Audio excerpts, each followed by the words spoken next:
Welcome back to another episode of Raining Cats and Dogs, you guys. We have a fun one for you this evening. We'll be joined by two newcomers to the program, as well as friend of the program, Theo later on. But first, we will be joined by Kirksville head track and field coach Anna Grace, entering her fourth season, and Clint Fitzpatrick, head coach of Truman Golf, entering, I believe, his 13th season. We will check on that when he gets into the room.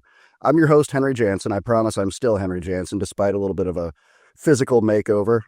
Every 3 years or so, it's just got to be cut off. It just gets untenable. Coach Grace, good to be joined by you this evening. Good to join you here. Thank you very much for being here. Coach Grace going into her fourth season, coming off of a really successful year last year in Jeff City, I would say. Boys tying for, you're very welcome. Boys tying for 7th in Class 4 and the girls finishing 19th.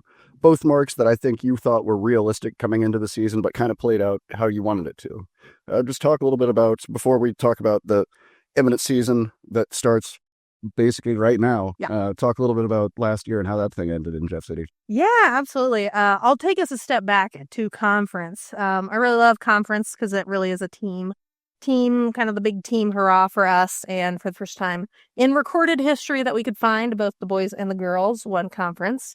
The girls by a sturdy margin, the boys by, I believe, 1 point, which had us sweating a little bit through the rain delay. But was super exciting and really fun because that one's a meet that really matters with every single kid. Every single point really makes a difference. Those 7th play, 6, 7 finishes, I think 6 for the NCMC, really make a difference. So that was a really, really great way just to kind of start the postseason, kind of the championship season. So going off that, we were feeling really strong into district sectional state. We continue to have some of the most challenging districts and sectionals in the state. This year, for example, in our sectional, we had the top 6, I believe, fastest girls 4x2 times. Our girls 4x2 actually broke the school record, but did not qualify for state. Which as a coach, obviously that stuff happens. It's just hard when you see your kids kind of go all out like that and then just be up against some really tough competition. So by the time we got to state, we were really tested. We had, sectional champs. We had really strong throwers, good hurdlers, competitive relays. And so by the time we got to state, we knew what we could do. And it was just really fun to see the kids go out there and perform well. Yeah. Thank you for walking that back a step. I would have been remiss kind of to not talk about conference tournament. I know that in your career highlights, you put that one pretty high there. Yeah. Why we had to go back, Yeah, absolutely. Absolutely. Just working off of that and kind of riding the momentum from last season, you bring so many kids back. And you have to be incredibly excited. What if that was kind of the starting point for what you guys do in postseason from conference onward last year, how you can build on that with really good group of seniors and juniors now this year. Talk to me about some of those expectations. Obviously, one of the things that you're going to put on the whiteboard before every practice is we want to win conference, especially when it's the last ever conference meet. But realistically, what are you hoping before you really get your kids out on the track and in the pits and just coming into it? What are your hopes? Yeah, that's a really good question. I think, as you said, we lost some great seniors last year who we had, through the postseason, through state, but overwhelmingly, we have people returning, which is a really exciting position to be in. We were talking before, this is my 4th season here as head coach, so it's exciting also to have kids that I've coached since freshman year. I think that makes the team feel really strong together. And I think what I'm most excited about this year is that I don't think I'm driving what our goals are, which is a really nice feeling. I'm a very competitive person, so it's not that I'm taking my foot off the gas, but I think the kids have seen what they're able to do. For a long time, we meaning me, the coaching staff, some of the kids really see that we are the caliber of program that can compete the way that we did at state last year. And it's really exciting to have the kids see that. And I think hearing them talk, they're the ones kind of setting a little bit of the tone. I'm really excited to see what we can do. Stuff always happens that's crazy. And so I try to think about those process-based goals versus outcomes. So just thinking about really showing up, letting the kids kind of take some of the leadership that they're already doing. I know they've been working in the off season, working with each other, kind of keeping that momentum going, setting those goals, looking forward. So just really kind of building off their momentum and It is the last NCMC conference. We are hosting it, so obviously I have feelings about that. But again, I think the kids have even stronger feelings about that, which is just super, super exciting. So That is excellent. And you mentioned that takes a lot of it off for you as a coach too, when you have a group of self-motivated kids. Yeah. Especially when you haven't really physically been here as much in the off season as some other coaches, just knowing that they're doing what they need to be doing. Absolutely. Yes. My assistant coaches and the kids have been really helpful with the winter workouts. Talk about your assistant coaches a little bit. I feel like that's the case for any program, any sport, but your assistant coaches do a lot of behind the scenes work and some of the more technical stuff that you might not be as personally knowledgeable about. Highlight them a little bit. Yeah, absolutely. So we're lucky. We're again bringing back our core coaching staff. We've got Kadrian Edwards, who helps with relays and sprints, and again really is fine tuning some of those relays that we really had a lot of success with. We got Carrie Hudson, one of the most decorated Kirksville coaches of all time. Quite frankly, if you look at the caliber of kids she has been coaching for the past few years in the throws, it's just, we got to get her a bigger hat. I don't know if you've seen the memes about how big the throws coach hat is and how it represents their, knowledge. We got to get her a bigger hat. But she just had unbelievable athletes there.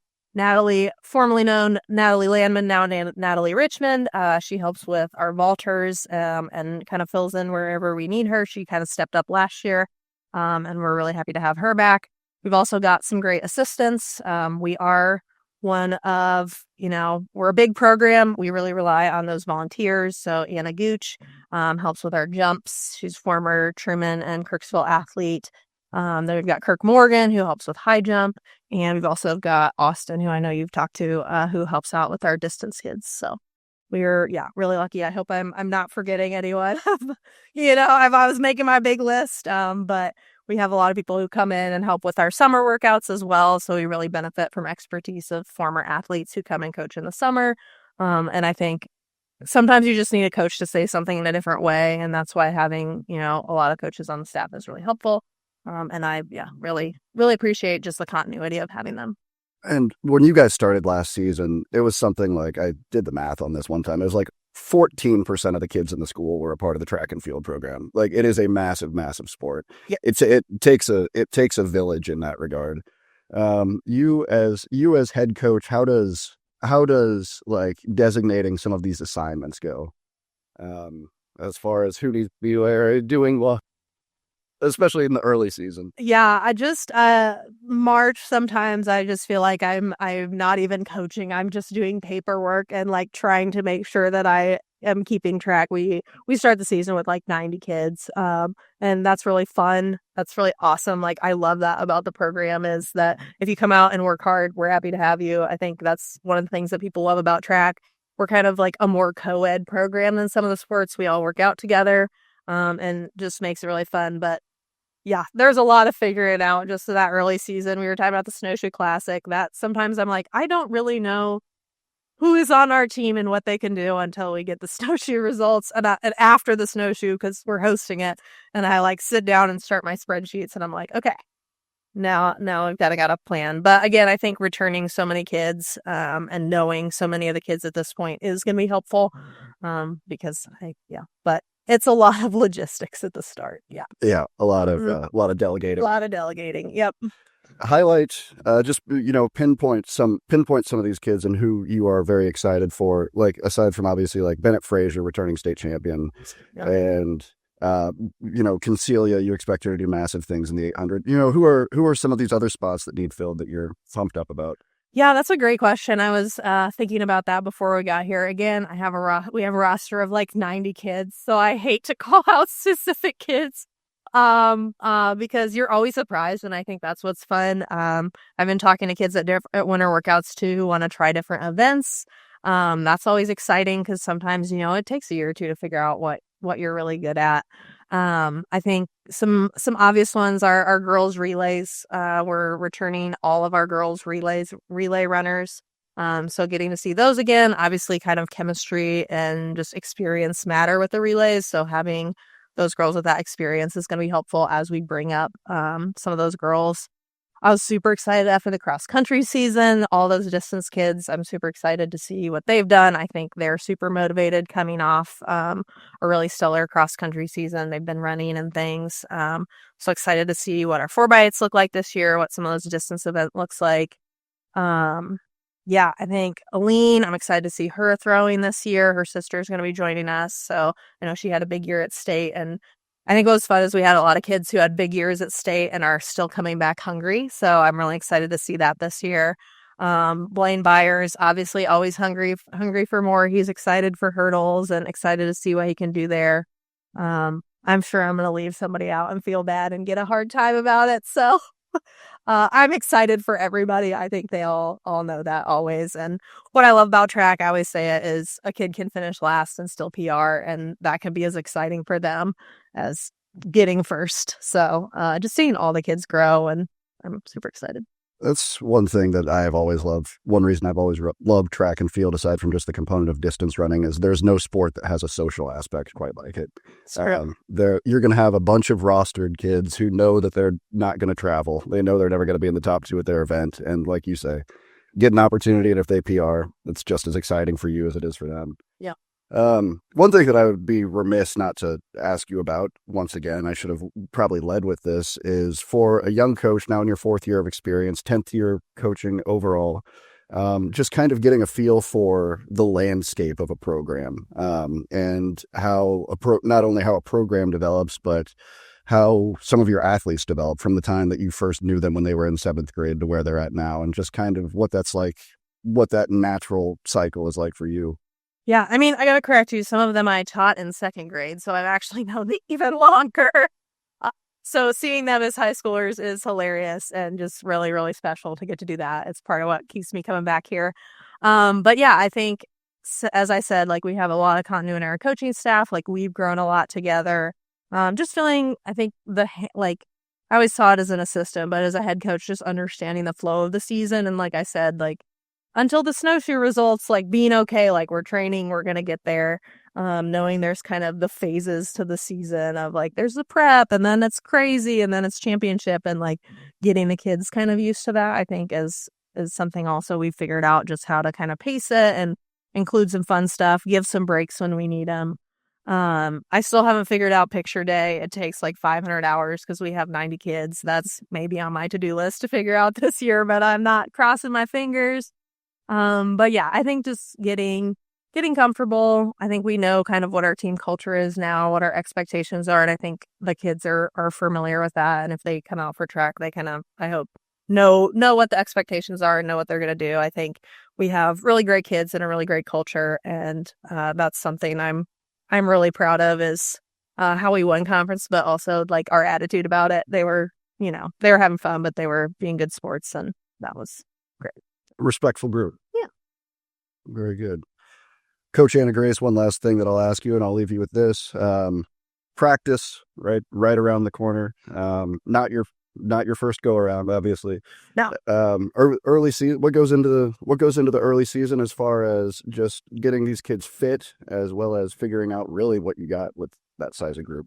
Yeah, absolutely. It always depends on the weather too. Of course, it's been beautiful out, and I was looking at the weather, and practice starts, looks a little different. We'll see. But yeah, just trying to get them outside, trying to kind of build that aerobic base, work on like the big picture stuff. Again, I'm excited. Like I said, I think we've got kids who've been doing more in the off season, so that's going to kind of change what we're able to do. But just getting them running, getting them used to the drills, getting them used to kind of how the season's going to go, doing some light specialist kind of stuff with our jumpers, trying to identify where kids are going to be successful, potentially, and then just getting through those first 2 weeks where they think they're going to die. Yeah. A challenge himself. Yep. Coach Anna Grace, Kirksville Track and Field, thank you very much for joining the program tonight, Anna. I'm really looking forward to a good season. Absolutely. We appreciate it. Yep. Joined now by Truman women's golf coach and longtime Kirksville Country Club pro, Clint Fitzpatrick. Clint, very good to have you this evening. Yes, thanks for having me. Good to see you. Absolutely. Good to see you as well. We appreciate you joining the program. Of course. Yeah, happy to be here. First, at the top of the show, I couldn't figure out exactly how many years it's been. Is this your 13th year? I think so. Yeah. 12th or 13th coaching the program and 18th at the country club. So, yeah, been around for a while. Been around for a while. Yeah. Talk a little bit about just that kind of crossover between being a club pro and then being able to coach just right out your own back door, natural fit. Yeah, it's cool. How it came about wasn't so cool. Coach Lessig was the founder of the program, and he was a member and mentor and good friend, and he was at the country club while I was there all the time. I saw him with the girls, and then he passed away, and it was unexpected, and they didn't really have a backup plan. And so I knew most of the ladies on the team and kind of stepped in to help out as much as I could, and wanted to do that till they found somebody. And it's been a dozen years now. They haven't looked too hard. So yeah, I love it. I always tell the team, they're such good kids. And I tell them, if you get in trouble at the country club, you get in trouble twice, or I get in trouble twice. The members yell at me as the golf pro if they're out of line, and also as their coach. And so never have to worry about it. But it's cool, that dynamic. Our members, care about the girls on the golf team. So it's nice to have them around. And as you mentioned, obviously a tragic fashion that you found yourself in position as head women's coach, but it's worked out the way it should. You wouldn't still be around if it didn't. I love it. The foundation that the Lessigs laid down, it's incredible. I still, keep in touch with his kids. They're such good people. And so to carry on his name, we always try and bring up his name and legacy amongst the ladies on the team. And so, yeah, I'm happy and honored to be part of it, and just can't say enough good things about the girls on the team. So yeah, they're fun. I love that. Like you mentioned, not just a very respected coach, but also the founder of the program. And to kind of step into those shoes, there must be some kind of, you clearly hold some kind of reverence about that. It's very cool to still keep in touch with some of the ladies that played for him. They call themselves one of Sam's girls, and to know what he did and how he started and some of the behind the scenes stuff that he did. It's cool. They were a golf family, still are. And to know that they're out doing good things in this world, representing the Lessig family. I take pride in just trying to keep it online. Truman Golf in complete and total off-season mode right now. You guys don't have an official competition until September 14th.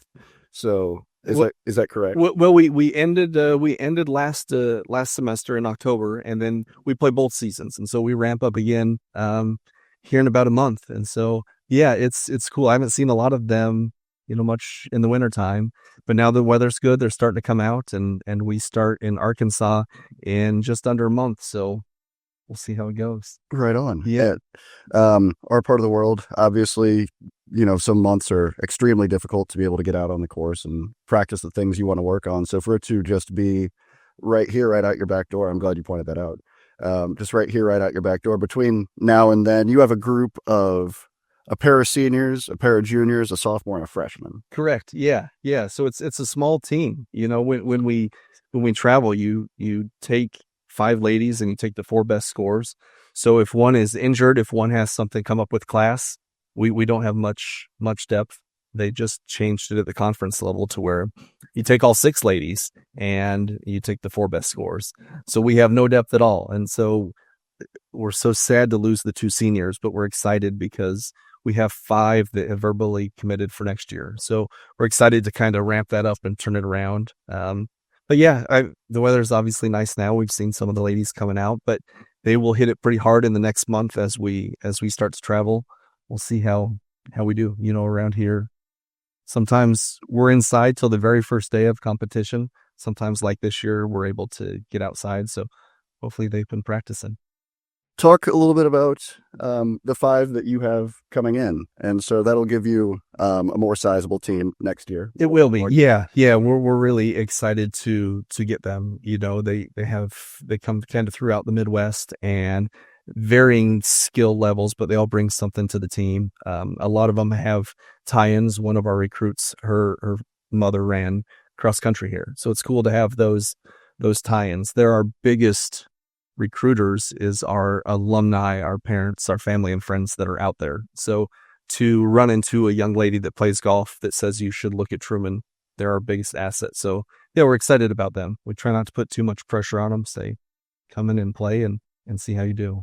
Talk a little bit about the ladies that you're going to lose, the two seniors that you're going to lose, and what they out to the table. Yeah, it's going to make me get emotional. They have been such a rock for this program. So Anna from San Antonio came all the way up here, and I remember meeting with her and her family, thinking, "Are you sure you want to come to Kirksville from Texas? It gets pretty cold here in the wintertime." And she's just been a rock star. She is in graphic design. She's a beautiful artist, and she is planning a wedding for next spring. So we're so sad to lose her. And then Reese Stovall, she is Miss Everything. She has been a contributor the entire time she's been here. I lean on her a lot, kind of managing both roles. She is a huge asset for me and whatever I need. She is the mother. She's the captain of this team. She's a contributor. She's our number one. And not only will her scores be missed, I mean, she won our last tournament that we played at in Columbia, but just her essence will be missed. And so those two leaders leave a big hole and big shoes to fill by the juniors for next year. Sounds like you're very excited for what their lives look like after collegiate golf, though. Absolutely. Yeah. I was just talking with Reese the other day. She's in speech pathology. And so she's looking at grad schools. And so she's having to make that decision and just knowing that what they're going to go out and do in this world is so much bigger and more important than golf, that we're going to miss them. But we know that, we'll continue to keep in touch with them and excited to see what the next stage of their life brings. From a sport perspective, golf is unique in that just because your collegiate playing days are over doesn't mean you aren't going to continue to play for the rest of your life. Right. Just not at the NCAA level. Talk about it a little bit from that side. These two who are going to graduate, in addition to some alums who come out to the links every now and then, people from the past, and just keeping the golf tradition alive after college. That's the coolest thing. None of our ladies will ever go on and play professional golf, but we always, as a golf pro, we say it's a lifelong sport. So something you can play. So it's always kind of a neat, cool celebration at the end, because I don't know if people realize even though it's the ladies college golf program, they're playing back at the men's set of tees. So they're playing a really long golf course. And it's different than high school when they're up playing the reds. And so the cool thing when they graduate is they never have to play the men's tees again. They get to go up to the reds, they get to ride in a cart, they get to relax. And even though it's a sad time that their competition level is over, it's exciting to know that they can go out and do something they enjoy with their friends, their families, as they get older with their children. And so, yeah, it's very exciting, as opposed to some sports where when you're done playing, that may be the last you ever play of that sport. This, they can continue on, and some have gone on to play at a still very high level with amateur competitions and things like that. So they can do whatever they want with it, but they'll play it forever. To your point about, as a club pro, talking constantly about how golf is a lifelong sport, those 5 years that you were at Kirksville Country Club before you were the Truman women's coach, what had you, I guess, kind of learned during that time before becoming a collegiate coach, just in your duties solely as club pro? Yeah. Being an outsider looking in, you see those ladies, they would check in, they would go out there, and you would just see how hard they practice. You admire the work ethic that they put in. The type of student that comes to Truman is just so well prepared with their time management. When I took over, it was so much more behind the scenes that I didn't realize. The scheduling the hotels, help schedule the bus, picking out the tournaments. It's in collegiate golf, you have this wide array of tournaments that you can choose from.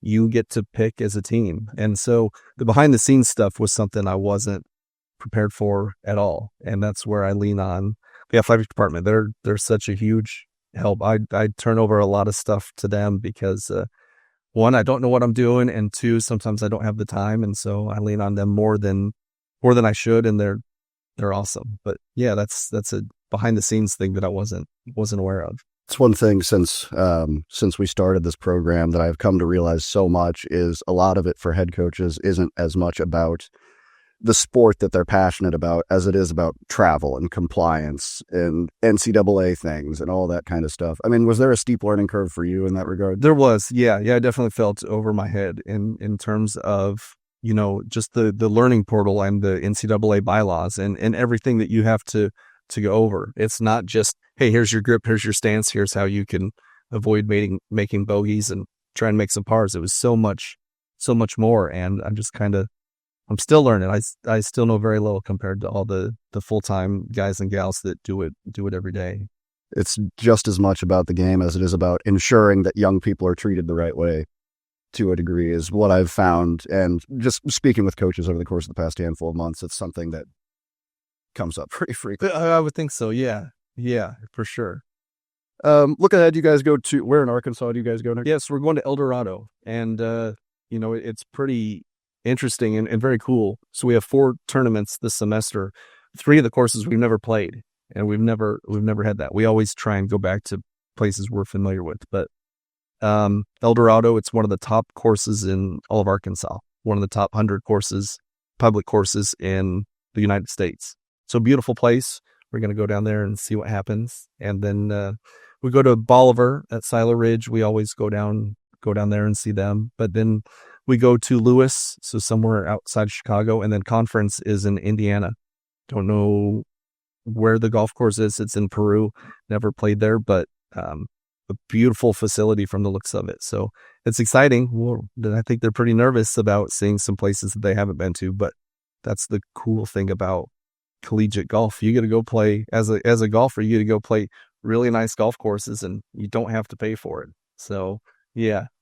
For you as both a coach and somebody passionate about golf, I mean, the scheduling component, like you talk about, deciding as a team where you want to go play. I mean, that's an exciting opportunity to see some links you've never seen before, I would think. It is. We always look at where can we go where we don't miss a lot of school, where we can play some really good level of competition. Where can we go where it's maybe close to somebody's hometown? It's really neat when we go, say, to St. Louis, and one of the girls that's on the team or her family invites us over for dinner, and their grandparents get to come out and watch. And so we always get to look at that. And then we also say, yeah, what are some courses that when you graduate and you have to pay for it, that you're not going to want to go play or be afford to go play? So where can we do it and take advantage of it right now? And we're lucky in the sport that there's some beautiful places, within a 4, 5, 6 hour drive that we get to go play. As far as results wise, what are kind of your realistic expectations walking into the back end of the season? Yeah. So we have a few. We are definitely in a down year in terms of scores. We ended on a good note. We ended last semester, but just depth wise, we don't have it right now. And so we have a few goals. Number one, we want to send out the seniors on a good note. We want to play well for them. They deserve it. They've given their heart and soul to this team. 2, I think we want to kind of set the tone for next year. Those 4 returners, we know they're capable of improving. They've shown really significant signs of improvement. So it's like, hey, let's get you excited for next year. And then selfishly for Reese, she has an outside shot at going to regionals. And so regionals is based on who you play, your record against them, your scoring average. She's on the outside looking in right now, but these 4 tournaments are really big for her.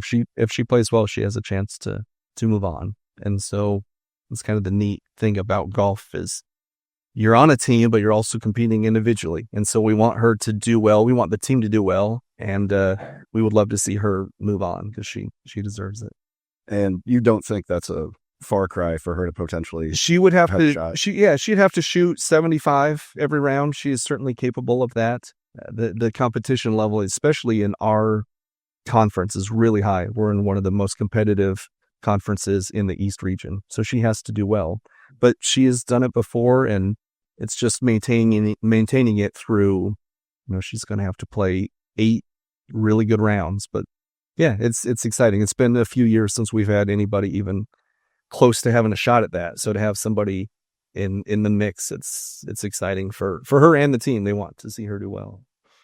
And before I let you go, just talk a little bit about Talk a little bit about your journey. We talked a little bit about compliance stuff and scheduling and stuff like that. But now going into your 13th, I mean, you're a veteran coach at this point, and it's kind of funny how it worked out that way, as you mentioned.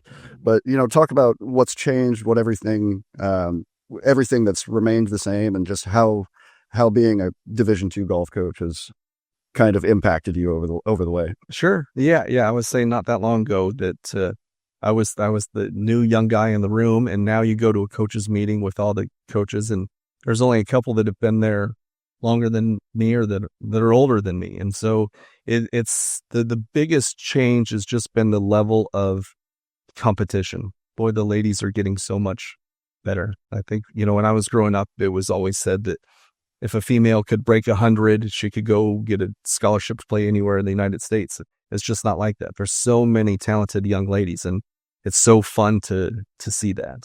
And so the level of competition, the other thing that's really interesting that's different is the amount of golf that they play. It was always, we show up somewhere, you play 18 holes, and you go home. Now there's so many 36-hole in one-day competitions. It's crazy. Those ladies have to walk 36.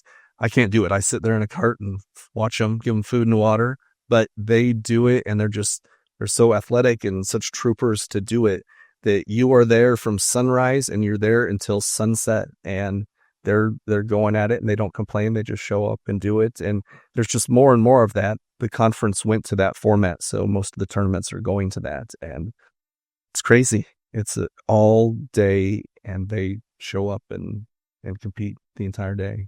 More of an endurance test. It is. Ever Yeah. past. Yeah, absolutely. It wasn't, it's never been like that. Yeah.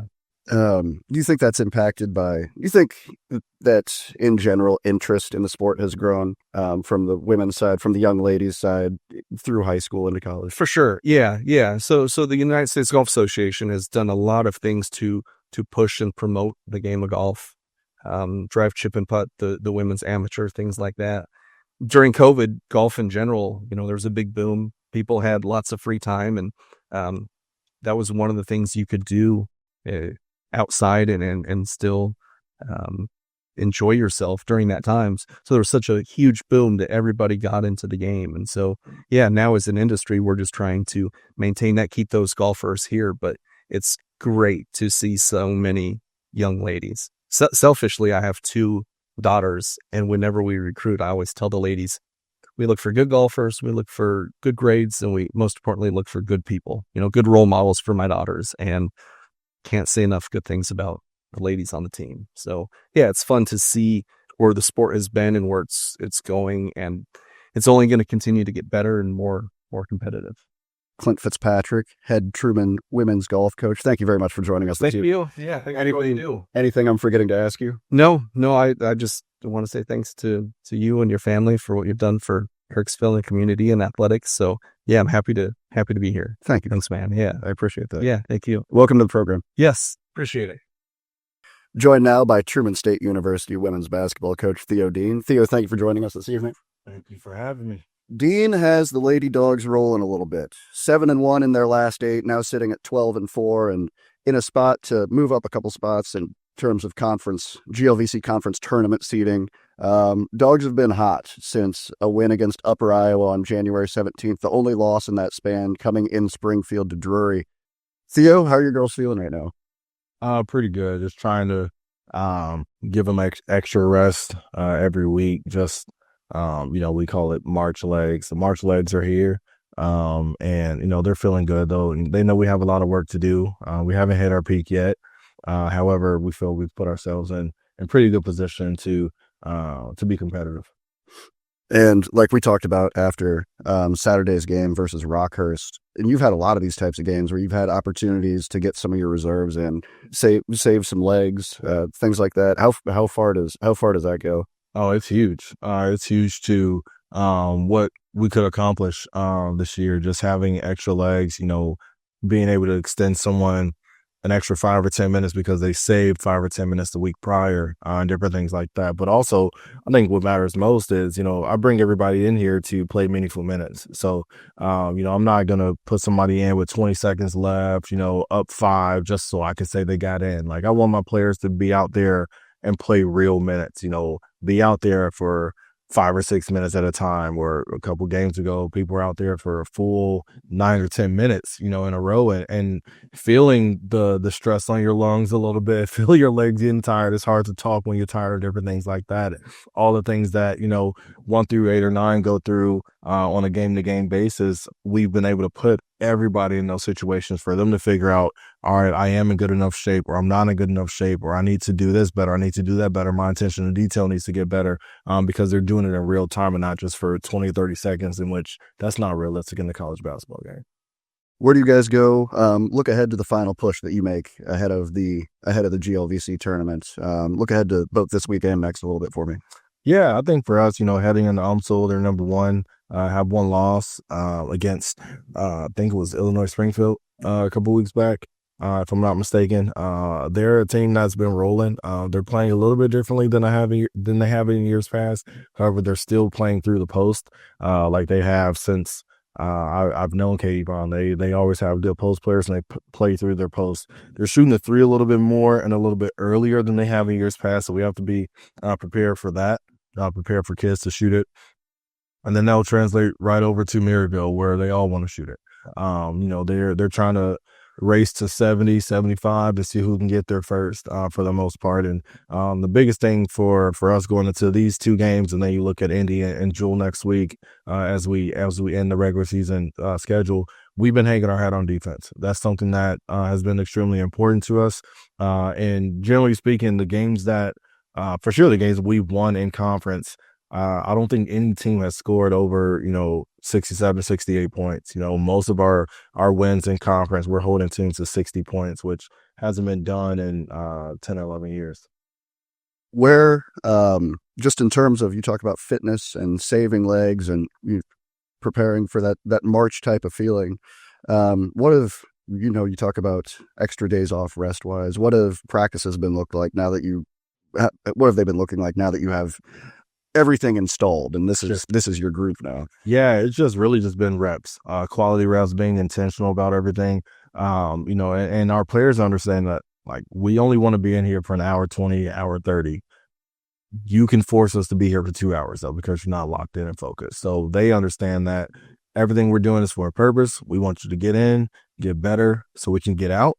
We don't want to be here long. We understand what their bodies have been going through since August 22nd. So it's important that, we spend the days that are supposed to be lighter days being lighter days. The days that we're supposed to go hard, though, we need you ready to go hard. So it's been, a lot more shooting now than it was probably a month ago, just to get those reps in. And then, even the half court, it's probably 50% of the drills that we would normally do a month prior. Even our full court is probably 50 to 60% less going up and down than it normally would be a month ago. However, it's going to be like more. It's quality over quantity. So normally if we're going to go for 10 minutes, we might go 7, but it's going to be constraints. It's going to be, 4 trips down and back versus just 2. So giving their body that push, but you go double the time, you're getting, like 25, 30% of the rest than you normally would. So it's a lot more detail oriented, a lot of small sided games, 2-on-1, 3-on-2 type stuff, 4-on-3, making reads, because I feel like we're in that point now where we're developing our players into players that can read the game better than they were a month or 2 months ago. So putting them in those situations to read, help side, where should I pass it, and different things like that. And you don't need to go 5-on-5 to do that, in my opinion. Look ahead a little bit toward the GLVC tournament. You guys are, I don't know if you're a mathematical lock, but things would have to happen for you to not get in. You were close to being a mathematical lock before 2 wins this past week. Where do you want to position yourselves? And like, just in terms of wanting your team to be in postseason mode and getting them geared up for postseason mode, the best team that they can be from a head coaching perspective, what does that look like for you? Just continue to get better. For us, we talk about getting 1% better. We talked about that last time, 1% better every single day. As far as seeding goes, we don't care. We just want to make the tournament. That's all that matters. And for us, whether you're 1 through 8, everybody's 0-0 when it comes to the conference tournament. So everybody has the same amount to win or lose. You got a 50% chance of winning every game. So it doesn't matter in that regard. But for us, we've been stressing to our players to not get complacent, to not get comfortable. You're not done. There's still a lot that you can get better at. There's still a lot that we can get better as a staff, as a team. So really just pushing them mentally to strive for greatness. That's the main thing, but also pushing them to get closer as a team, like continue to get close. If you think you're really close now, get closer. Because I truly feel that the closest teams are the ones that win. They're the ones that can hold each other accountable, and the 2 minutes left in the second quarter and the person doesn't take it offensively because they know that that person only cares about them, cares about their success, loves them, all those different things. So really stressing to them, like, get closer, spend time together, spend more time, find time to spend together, even in this hectic time that we are in the season, but also in the semester, because like you have to be close to get through March. And we've made it through the toughest part of the season. January sucks. Like any player, any coach will tell you that January is the worst month of college basketball, and we made it through it like 7-2 if I'm not mistaken. So we made it through the toughest part. Now we're just hitting the home stretch, and you want to just continue to get better and not look at yourself, not give yourself the chance of looking in the mirror and saying you wish you would have done more. One thing I love about that, you talk about the closeness of this team, and I think it kind of spoke for itself, especially as you guys celebrated senior day on Saturday. Talk a little bit about your senior. I think it's the coolest thing in the world that her teammates flew her parents in to visit her for the first time, and on her birthday. I think that alone, that makes me a little bit emotional. Like that speaks to how much these girls care about each other, I think. Absolutely. They love each other. They understand, just with how different our team is. We got players from Spain and JUCO players and transfers from D2s and D1s and all those different things. Like everybody comes from different backgrounds and different experiences, and they've really embraced that difference in each other. They've embraced that culture. And for our players to do that and, have her parents, the parents were staying at the house, the parents were coming to practice, they were at the games. Like it was amazing. Like they actually loved being here to experience the love that our players and our team has for Nay, but also like we got to see where she gets her feistiness from. We got to see where she gets her love of the game from. Her mom plays ball still.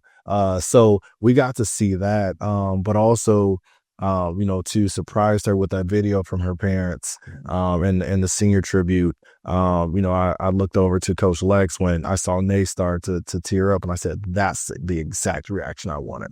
I wanted that because it's such a sacrifice that I have no knowledge of. But such a sacrifice for her to be here in the States for 5 years. And, this is her fourth school when you talk 2 different JUCOs, and then she went to Limestone, that school closed down. And then she had to take a risk and try to find someone or find a coach, a staff, but also a team that would accept her and embrace her. And she did. And for her to feel that love, and to feel it this entire season, but her parents to experience it, it was really cool.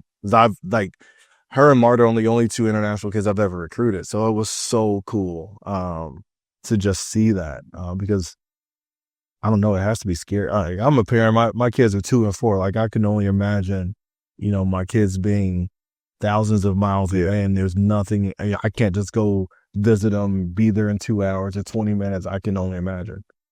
And on top of that, she played well in extended minutes on Saturday too. Yeah. I think that was just pretty special for the program in general. Absolutely. I wanted nothing more than for her to have a special game. And her legs were probably hurting after, but I wanted her to just relish in the support that, the crowd was there for her and our players. Like I wanted that for her. And I wanted that triple-double too. She was pretty close to it, but I wanted that for her too. But that's Nay. Like the biggest reason she didn't have a triple-double is Nay could care less about scoring. Like she feels her best when other people are having success. And you saw that in the 12 assists and even 2 of the turnovers because she was trying to get other people the ball for them to score. Like that's what she loves. She loves setting up people. She loves her teammates to succeed more than she does. One one thing that you mentioned when you were on this show a handful of months ago is that camaraderie is, I mean, you can try to coach it, but it's these girls more than it is the coaching. Has that, do you think, like, really blossomed? Has that directly benefited your guys' hot streak over the course of the past month and a half? Oh yeah, I would 100% attribute it to just the family and the culture that they've been so intentional in developing. And one thing, is I've coached boys and I've coached girls, and one thing that is true is girls won't win unless they like each other. It won't. You can have the most talented group ever. They won't win. They don't like each other. Boys, on the other hand, they could fight 20 minutes before the game and still pass each other the ball because the other person's open. So I feel like you are seeing, I can't remember, 4 or 5 games ago, 30 assists. That is the definition of we over me, selfless team, all those different things there. Like our players just, I don't know, they're together all the time. They love each other. They're joking on the bus. Like, we could have a tough loss and you would assume that the bus is going to be quiet. They're back there still being themselves because they truly do love each other. One thing that we talked a little bit about on last week's program, and I feel like it would be appropriate that I ask you this now, just the recruiting trail. We've talked about, it's a season, it's a year-round deal, and this is an important time of year for, well, pretty much every sport. But any standouts that you guys have an eye on, and how's recruiting going in general? It's been great. I think we have 2 really good standout kids coming in Abby and Ava in the fall. And, for us, of course you have to keep your eye on and different things like that. But, the high school circuit is great. There's a ton of talent in the state of Missouri, just in the Midwest in general. There's a ton of talent. But you also have seen that, in college athletics, no matter what sport it is, it's the race to stay old. So, you have to have your eye on the JUCOs, the NAI transfers, the NCAA transfers, and the portal in general. So, unfortunately, it's not like it was, 8-9 years ago when I was fresh in it. You're only recruiting high school kids and different things like that. You have to recruit, like you said, for the entire season, and had a recruit on campus on Saturday at the game, and we'll have a recruit at the games this weekend in St. Louis. So it never ends, but that's the beauty of it, because at this point, with just how the landscape has changed with recruiting, it truly is just competition. So this is just another piece that we get to compete with other schools and other staffs and the recruiting side. And it makes it a lot of fun. It makes things stressful at times, not having some time or as much time as you wish you had to focus on this or that. But it's all just balancing and that time management, and you want those kids to feel valued and that you're recruiting, and you do as much as you can to give them that. But at the same time, I feel like these players or these recruits rather have done a really good job in the last couple of years of recruiting us. They've done a really good job of showing how much they want to be here and be a part of our program, be a part of this amazing school and the academics that we have to offer. Most importantly, be a part of this Bulldog culture from the athletic side as a whole. And I really appreciate that from everybody that we've recruited. I think that you have a huge advantage with Lex now on the staff as somebody who has been on the inside of the high school end of things, played at a high level, and kind of knows that landscape as in real time. She saw things change like NIL and the transfer portal, and she saw that in real time. What kind of leg up do you think she gives you on the recruiting end? It's huge. Just, being in Missouri State school, you want to you want to have your eye on Missouri talent, and her coaching out there at Columbia Hickman and playing, all around there, playing in St. Louis, playing in Kansas City, being in different tournaments in the summers and different things.